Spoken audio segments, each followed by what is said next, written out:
दोस्त आज है संडे और हम पढ़ेंगे 2016 का। पिछले क्लास में यानी पिछले संडे को हम लोग 2015 का पढ़े थे और आज की क्लास में 2016 का पढ़ेंगे। ठीक है ना। चलिए शुरू से शुरू करते हैं।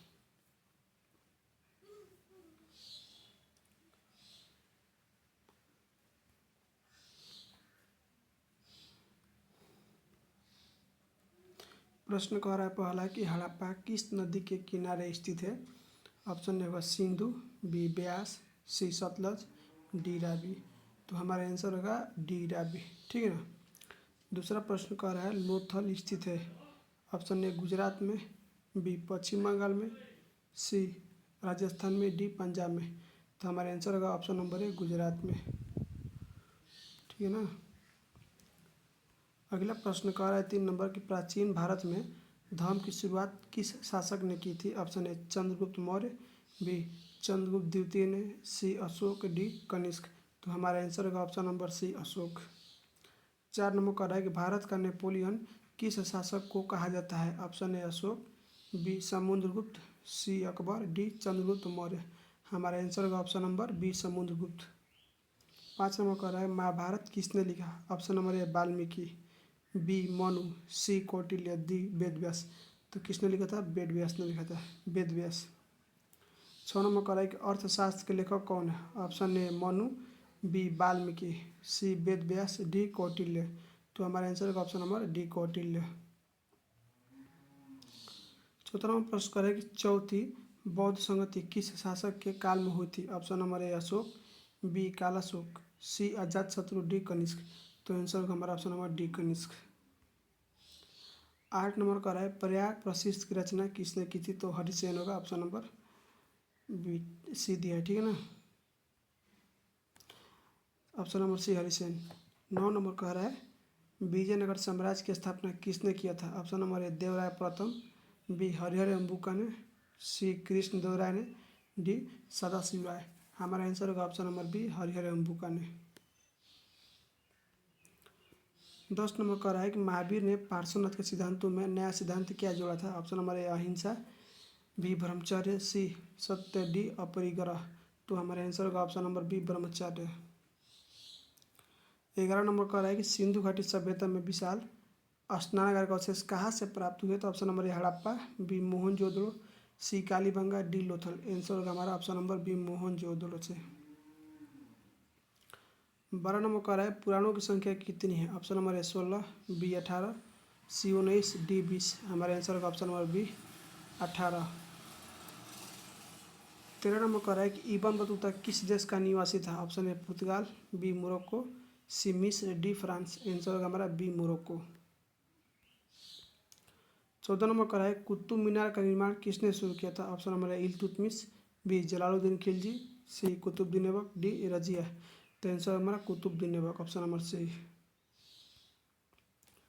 15 नंबर कह रहा है कि भारत में उत्तर भारत में भक्ति आंदोलन का आरंभ किस संत ने किया है। Option number A Ramanand, B Kabir, C Chaitanya Mahaprabhu, D Guru Nanak. तो हमारा आंसर होगा option number A Ramanand. 16 number कह रहा है कैप्टन हॉकिंस किस मुगल शासक के दरबार में आया था। Option number A Akbar, B Jahangir, C Aurangzeb, D Shahjahan. तो हमारा आंसर होगा option number B Jahangir.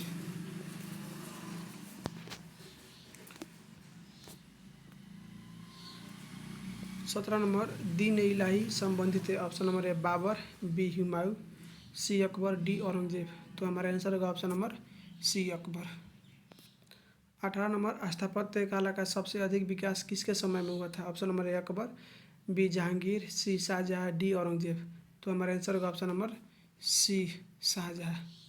19 number कह रहा है कि भारत का अंतिम मुगल शासक कौन था। Option number A Shahjahan, B Muhammad Shah, C Aurangzeb, D Bahadur Shah Zafar. तो हमारा आंसर होगा हमारा option number D Bahadur Shah Zafar.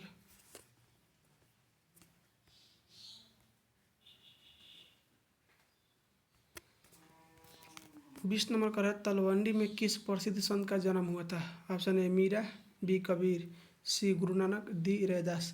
तो हमारा आंसर होगा ऑप्शन नंबर सी गुरु नानक।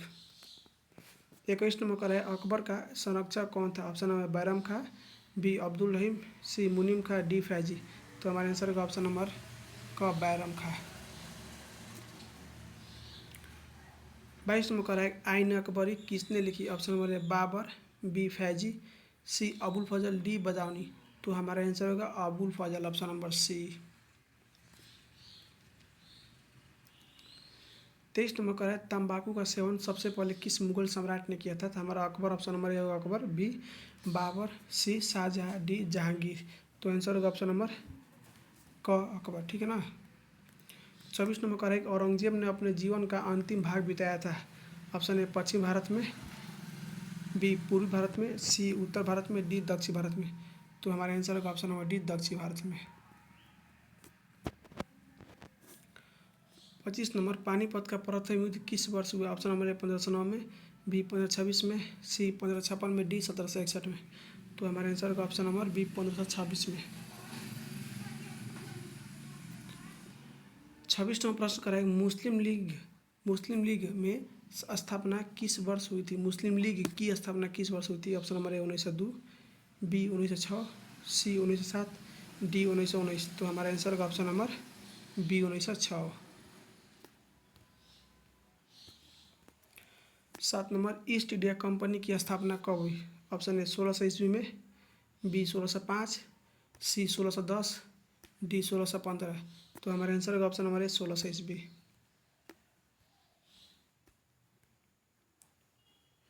28 नंबर 1920 में कौन आंदोलन हुआ था? ऑप्शन ए खिलाफत, बी असहयोग, सी सविनय हो गया, डी भारत छोड़ो। तो आंसर होगा हमारा ऑप्शन नंबर बी असहयोग।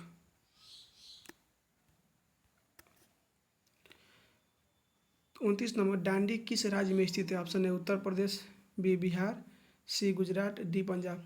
आंसर होगा option number C Gujarat. 30 number Poona समझौता कब हुआ? Option A 1932, B 1934, C 1939, D 1942। तो हमारा आंसर होगा option number A 1932। 31 number Delhi चलो का नारा किसने दिया था? Option number A Gandhi ji, B Rajendra Prasad, C Jawaharlal Nehru, D Subhash Chandra Bose. तो हमारा आंसर होगा सुभाष चंद्र बोस।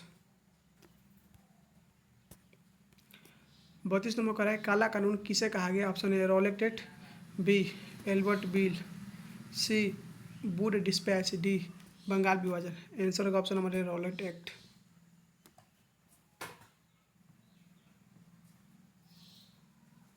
जानते हैं ब्रदर, गर्मी देर लग रहा है यार, कोई बात ना।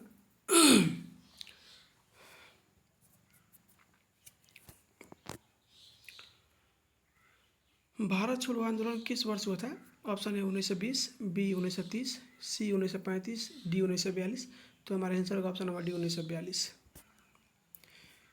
34वां प्रश्न है स्वतंत्र भारत का अंतिम गवर्नर जनरल कौन था? Option number A lord Mountbatten, B lord Curzon, C Rajagopalachari, D इनमें से कोई नहीं। तो हमारा आंसर होगा सी यानी चक्रवर्ती राजगोपालचारी।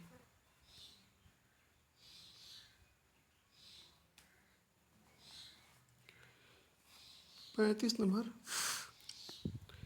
करेंगे संविधान सभा के प्रारूप समिति के अध्यक्ष कौन थे? Option number A Rajendra Prasad, B Jawaharlal Nehru, C Sardar Patel, D Bhimrao Ambedkar. तो हमारा आंसर होगा option number D Bhimrao Ambedkar. 36 number Bihar में चंपारण सत्याग्रह कब शुरू हुआ? Option number A 1905, B 1912, C 1917, D 1925। Answer होगा option number C 1917। 37 number Santhal विद्रोह का नेता कौन था? Option number A Sidho, B Chitar Singh, C Birsa Munda, D इनमें से कोई नहीं। तो हमारा आंसर होगा ऑप्शन नंबर ए सीधो।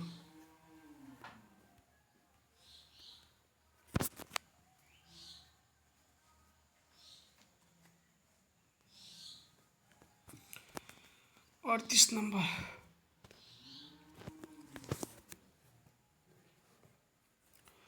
अस्थाई बंदोबस्त कहाँ लागू किया गया? Option A Bengal, B Punjab, C Bombay, D इनमें से कोई नहीं। तो हमारा आंसर होगा ऑप्शन नंबर डी इनमें से कोई नहीं। 39 नंबर बिहार में 1857 के विद्रोह का प्रमुख नेता कौन था? Option A Pir Ali, B Kunwar Singh, C Dilip Singh, D Bajirao. तो हमारा आंसर होगा Kunwar Singh, option number B.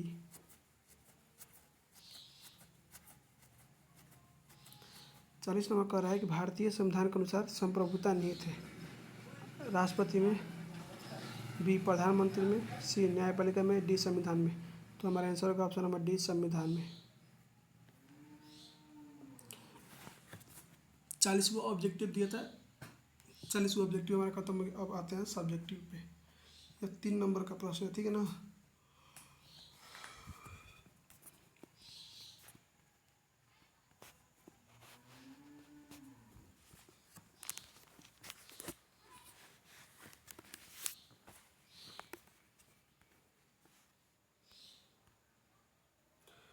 पहला प्रश्न कर रहा है कि इतिहास लेखन में अभिलेखों का क्या महत्व है, ठीक है ना। तो देखिए पॉइंट वाइज में इसको 4 पॉइंट में लिखा है। अभिलेख इतिहास का प्रमाणिक यानी विश्वसनीय स्रोत होता है, ठीक है ना। इनसे तत्कालीन राजनीतिक, सामाजिक, आर्थिक एवं धार्मिक स्थिति की जानकारी मिलती है। कुछ समझ में आया क्या कह रहा है, ये हम आपको समझाए हैं। ये क्या कह रहा है कि इतिहास लेखन में अभिलेखों का क्या महत्व है, यानी इतिहास लिखते हैं जब तो उसमें अभिलेख का क्या महत्व है। तो पहले का पॉइंट, अभिलेख इतिहास के प्रामाणिक स्रोत है, यानी विश्वसनीय है। अभिलेख पर हम भरोसा कर सकते हैं, ठीक है ना। इनसे दूसरा बात काहे भरोसा कर सकते हैं भाई कि एग्जाम्पल मान लीजिए हम अभिलेख लिखवा रहे हैं, ठीक। तो हम इसका मतलब हम सामने हैं, चाहे हम नहीं भी हैं, तो जो लिखेगा मेरे से जब हम जिंदा है तब ना अभिलेख लिखा है, तो हम उसको जाकर ना पढ़ेंगे क्या लिखा है। तो अभिलेख तो गलती नहीं लिखा सकते हैं, पहली का बात है। जब शासक है तभी अभिलेख लिखा है, ठीक। दूसरा है कि इनसे तत्कालीन राजनीतिक, सामाजिक एवं आर्थिक, धार्मिक स्थिति जानकारी मिलती है। इन अभिलेखों से क्या मिलती है, उस समय का समाज, राजनीति, ये सब कैसा था, ठीक है ना, धार्मिक, सब इस अभिलेखों से पता चलता है। तीसरा, शासकों की उपलब्धियां, प्रशासन एवं नीतियों का पता चलता है, ठीक है ना। शासक नीति कैसे चलाते थे, उनको उपाधि क्या मिला था, जो भी अचीव किए थे सब, ठीक है ना। तिथि, स्थान और घटनाओं की सही जानकारी मिलने से इतिहास लेखन में सहायता मिलती है। इससे क्या होता है, समय, जगह, ठीक है ना, इस सब का पता चलता है कि कब क्या हुआ है। ये क्वेश्चन सर आपको समझाना पड़ेगा जी, नहीं आपको ये नहीं समझाना पड़ेगा। बुक पढ़ाते हैं ना, क्यों पढ़ाते हैं, आप इसको कुछ चुपचाप लिखिए, ठीक है ना। प्रश्न का दूसरा कि हड़प्पा वासियों द्वारा बृहत सिंचाई के साधनों का उल्लेख करें। तो कह रहा है कि नदियों के जल का उपयोग खेती के लिए किया जाता था, ठीक। कुओं से सिंचाई की जाती थी, नहरों एवं जलाशयों का भी उपयोग किया जाता था। वर्षा के जल का संग्रहण कर खेती का प्रयोग किया जाता था। संग्रह में वर्षा के पानी को बचा कर, ठीक है ना। तीसरा कह रहा है गौतम बुद्ध के प्रमुख उपदेशों का वर्णन करें, ठीक है ना। देखिए 4 आर्य सत्य, ठीक है ना, और अष्टांगिक मार्ग का पालन करने का उपदेश दिया, ठीक। उसके बाद अहिंसा, सत्य, दया और करुणा का बल दिया। मध्य मार्ग अपनाने की शिक्षा दी। मध्य मार्ग, कर्म के अनुसार फल तथा सभी मनुष्य की समानता पर जोर दिया। 4 नंबर, हर संडे के हम आपको प्रीवियस ईयर करवाएंगे, ठीक है ना। हटो भाई तुम हटो। चौथा नंबर कह रहा है कि मौर्यकालीन इतिहास के प्रमुख स्रोत का संक्षिप्त विवरण दे। तो देखिए पॉइंट में अशोक के शिलालेख एवं स्तंभ, ठीक, स्तंभ लेख, अर्थशास्त्र, इंडिका, बौद्ध एवं जैन साहित्य तथा पुरातात्विक अवशेष, ठीक है ना।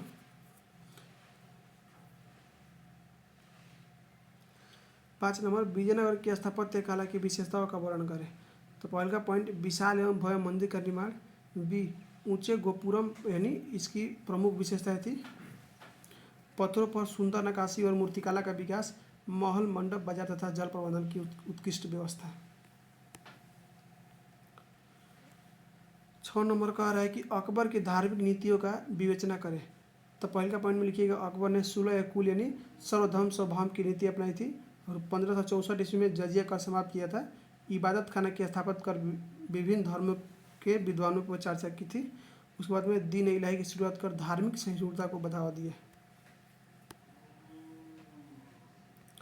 ये सब कॉपी पे लिख के याद कर लीजिएगा, ठीक है ना। 7 नंबर कह रहा है अस्थायी बंदोबस्त से कंपनी को क्या लाभ हुए। तो भाई साहब कंपनी को निश्चित एवं नियमित भूमि राजस्व मिलने लगा। राजस्व वसूलने की जिम्मेदारी जमींदारों पर आ गई, जिससे कंपनी के प्रशासनिक बोझ कम हुआ। कंपनी को वफादार जमींदार वर्ग का समर्थन प्राप्त हुआ। कंपनी की आर्थिक स्थिति मजबूत हुई और शासन चलाने में सुविधा मिली।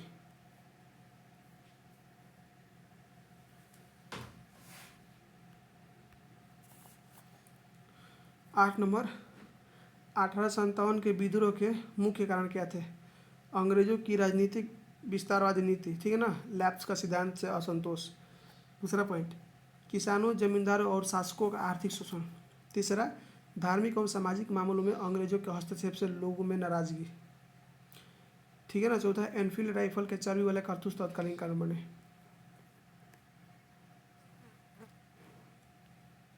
सब 3 नंबर का प्रश्न, 3 नंबर का। 9 नंबर कराएंगे, रॉलेट एक्ट पर संक्षिप्त टिप्पणी लिखें। तो रॉलेट एक्ट 1919 में ब्रिटिश सरकार द्वारा पारित किया गया। इसके तहत बिना मुकदमा चलाए किसी भी व्यक्ति को गिरफ्तार और बंदी बनाया जा सकता था। इस कानून ने नागरिकों के मौलिक अधिकारों का हनन किया है। इसके विरुद्ध में पूरे देश में आंदोलन हुए और बाद में जलियांवाला बाग हत्याकांड जैसी घटनाएं हुई। 10 नंबर का है कि भारत का संविधान 26 जनवरी 1950 को क्यों लागू हुआ? तो भाई साहब, 26 जनवरी 1930 को भारतीय राष्ट्रीय कांग्रेस ने पूर्ण स्वराज दिवस मनाया था। इस ऐतिहासिक दिन के सम्मान में संविधान 26 जनवरी 1950 को लागू किया गया। इसी दिन भारत गणराज्य बना और संविधान पूर्ण रूप से लागू हुआ। डॉक्टर राजेंद्र प्रसाद ने भारत के प्रथम राष्ट्रपति के रूप में पद ग्रहण किया था।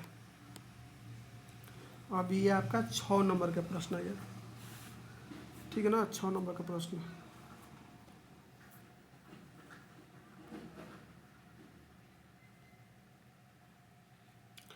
कर है कि हड़प्पा सभ्यता के पतन के प्रमुख कारण बताइए। तो देखिए, ठीक है ना, जलवायु परिवर्तन, ठीक, जलवायु शुष्क होने से कृषि प्रभावित हुई। दूसरा, नदियों के मार्ग परिवर्तन, यानी घाघर, जिसको सरस्वती नदी बोलते हैं, जैसे नदियों ने सूखने का मार्ग बदल लिया, रास्ता बदल लिया उसका। बार बार बाढ़ आना, सिंधु नदी की बाढ़ से नगरों को भारी नुकसान हुआ। और भूकंप एवं प्राकृतिक आपदाएं, भूकंप के कारण नगरों का विनाश हुआ। व्यापार का पतन, मेसोपोटामिया आदि देशों पर व्यापार कम होने से आर्थिक संकट उत्पन्न हुआ। ये क्या करेगा, हड़प्पा सभ्यता के पतन के प्रमुख कारण होता है, ये सब लिखिएगा, ठीक है ना। 6 नंबर में कृषि 6 नंबर में भाई साहब, कृषि उत्पादन में कमी, यानी भूमि की उर्वरता घटने से खाद्यान्न संकट पैदा हुआ। प्रशासनिक कमजोरी, केंद्रीय व्यवस्था कमजोर होने से सभ्यता का पतन हुआ। इस निष्कर्ष का निकलता है, इन सभी कारणों के संयुक्त प्रभाव से लगभग 19 ईसा पूर्व हड़प्पा सभ्यता का पतन हो गया, ठीक है ना। ये प्रश्न 6 नंबर का है। अगर आप वैसे लिखिएगा तो आपका मिलेगा 5 नंबर, 6 नंबर, ठीक है ना, पॉइंट वाइज लिखा है। एग्जामिनर को क्या चाहिए कि लड़का क्या लिखा है। देखिए, एग्जामिनर अगर आप जाके किताबों का पूरा भाषा छाप दीजिएगा, वो जान जाएगा कि क्या लिखा है, तुम क्या पढ़ गया है। इसको पॉइंट वाइज लिखिएगा, उस देख के तुम्हारा खुश हो जाएगा, ऐसा कहेगा अरे भाई लड़का पढ़ा है। तो लड़का पढ़ा तो लड़का तो नंबरों तो चाहिए, तो नंबर आपको देवे करेगा, ठीक है ना। एक ये प्रश्न आया था, हड़प्पा सभ्यता के पतन के प्रमुख कारण लिखिए। अगर आप ये नहीं लिख सकते थे तो ये लिखना था, हड़प्पा सभ्यता का विस्तार लिखिए, ठीक है ना। तो उत्तर में जम्मू कश्मीर मांडा तक है, दक्षिण में दयामाबाद महाराष्ट्र तक है, गलती लिख दिया है, ठीक है ना, दयामाबाद।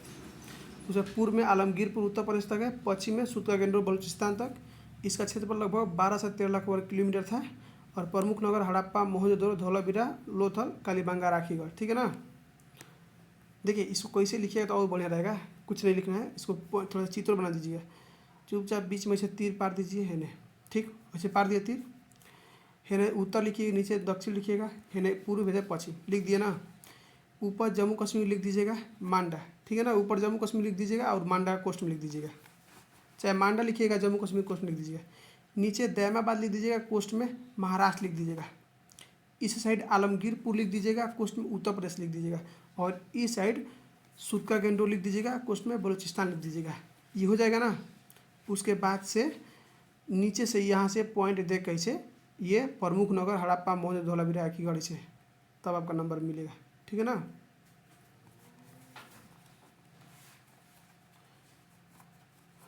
दोस्त, हम बता रहे हैं जीवन भर में अगर कहीं पढ़ाई की है बहुत मन से, ईमानदारी से, तो 12th क्लास को ही पढ़े हैं, मज़ा आया है।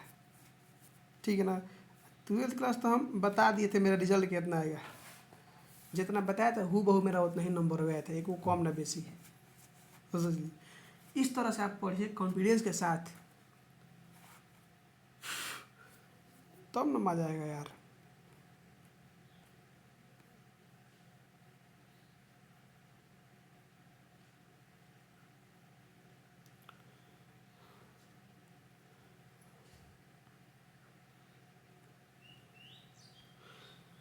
कह रहा है 12 नंबर कि मगध साम्राज्य के उत्थान के कारण बताइए, ठीक है ना। तो पॉइंट में लिखिएगा उपजाऊ भूमि, गंगा के मैदान की उपजाऊ मिट्टी। दूसरा पॉइंट लिखिएगा लौह अयस्क की उपलब्धता, यानी हथियार एवं कृषि उपकरण बनाने में सुविधा हुई। उसके बाद नदियों का जाल, गंगा सोन गंडक आदि से व्यापार एवं परिवहन आसान। फिर शक्तिशाली शासक बिम्बिसार, अजातशत्रु और महापद्मानंद जैसे योग राजा हुए। मजबूत सेना, विशाल एवं संगठित सेना। राजनीतिक नीति, विवाह युद्ध और कूटनीति द्वारा राजस्व का विस्तार। निष्कर्ष में इन कारणों से मगध भारत का सबसे शक्तिशाली राज्य बना। कुछ इस तरह से लिखिएगा, ठीक है ना, इस तरह से लिखना है। चाहे अगर ये आपको ना आता था, मतलब आपके बुक करें एग्जाम में ऑप्शन देता है, अगर आपको ये नहीं आते तो आप इसके बारे में लिखिए। हमको याद है हम 23 में एग्जाम दिया था ना, सार्क के बारे में पूछा था। सार्क के बारे में इतना बढ़िया से लिखे थे ना, मत पूछिए। जब 23 आपको करवाएंगे ना तो आपको दिखाएंगे हमें सार्क के बारे में पूछा है।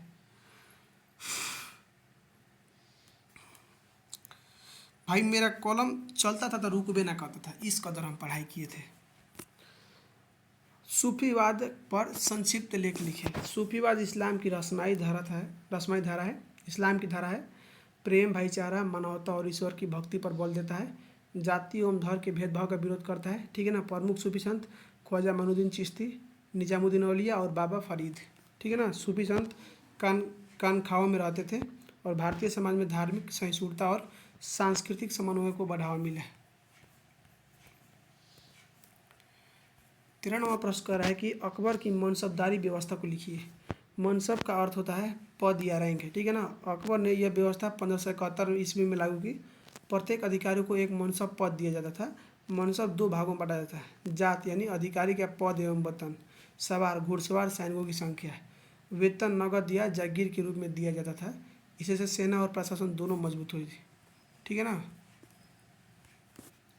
और मनसबदार सीधे सम्राट के प्रति उत्तरदायी होते थे। निष्कर्ष में क्या निकलता है, मनसबदारी व्यवस्था मुगल प्रशासन की सबसे महत्वपूर्ण व्यवस्था थी, ठीक है ना। कुछ इस तरह से लिखना है। चाहे ये आपको लिखिएगा मुगल कालीन जमींदारी, ठीक है ना।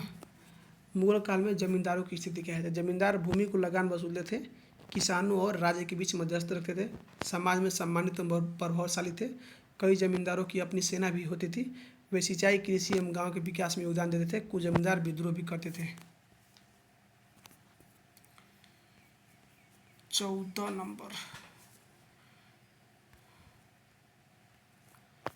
नंबर का है कि आधुनिक भारत के निर्माण में डॉक्टर भीमराव अंबेडकर का योगदान लिखिए। तो भारतीय संविधान के मुख्य शिल्पकार थे। संविधान सभा की प्रारूप समिति के अध्यक्ष थे। समानता, स्वतंत्रता और न्याय के सिद्धांतों को संविधान में स्थान दिया। अस्पृश्यता का उन्मूलन और सामाजिक समानता के लिए संघर्ष किया।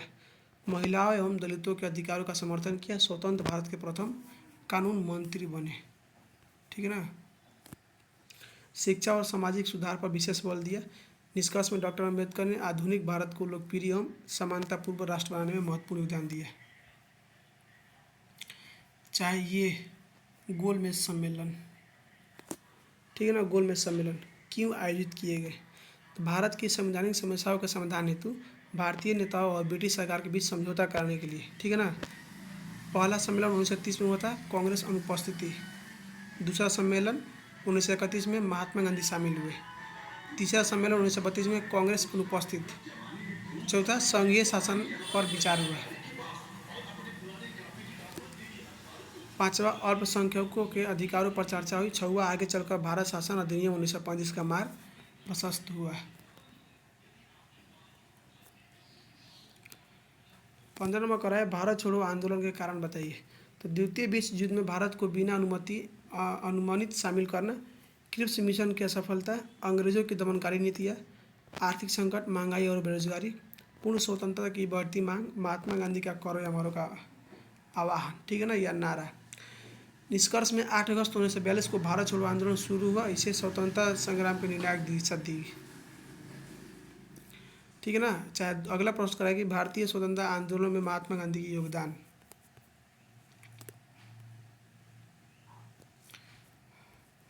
तो सत्य एवं अहिंसा के सिद्धांतों को अपनाया। चंपारण, खेरा और अहमदाबाद आंदोलन का नेतृत्व किया। असहयोग आंदोलन 1920 में नेतृत्व किया। सविनय अवज्ञा आंदोलन, दांडी मार्च 1930 में। भारत छोड़ो आंदोलन 1942 का नेतृत्व किया। स्वदेशी खादी और राष्ट्रीय एकता को बढ़ावा दिया। जनता को स्वतंत्र आंदोलन में व्यापक रूप से जोड़ा। निष्कर्ष क्या निकलता है? महात्मा गांधी के नेतृत्व में भारत के स्वतंत्रता आंदोलन को जन आंदोलन बना दिया, जिसका परिणाम स्वरूप 1947 में भारत स्वतंत्र हुआ।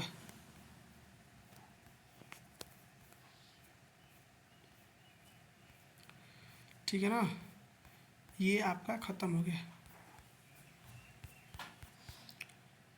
चलिए दोस्त, ख़त्म हो गया। तो हम आपको करवाएंगे अब अगला सैटरडे को करवाएंगे, 2017 का करवाएंगे। फिर 18, 19, 20, 21, 22, 23, 24, 25, 26, 27 तक करवा देंगे। बाकी तो क्लास आपका रोज़ चलिए रहा है, वीडियो बना कर डालवे करते हैं। अब डालेंगे ऑब्जेक्टिव का भी आज से शुरू कर दिए हैं। अब प्रतिदिन 20 ऑब्जेक्टिव क्वेश्चन डालेंगे, ठीक है ना। आप पूरा ऑब्जेक्टिव रख लीजिएगा, आपको एक भी क्वेश्चन नहीं छूटेगा। हम लिख के देते हैं पहले, लेकिन सब आपको याद करना होगा तब। चलिए बस, आपसे मिलते हैं अगला क्लास में। जय हिंद, जय भारत।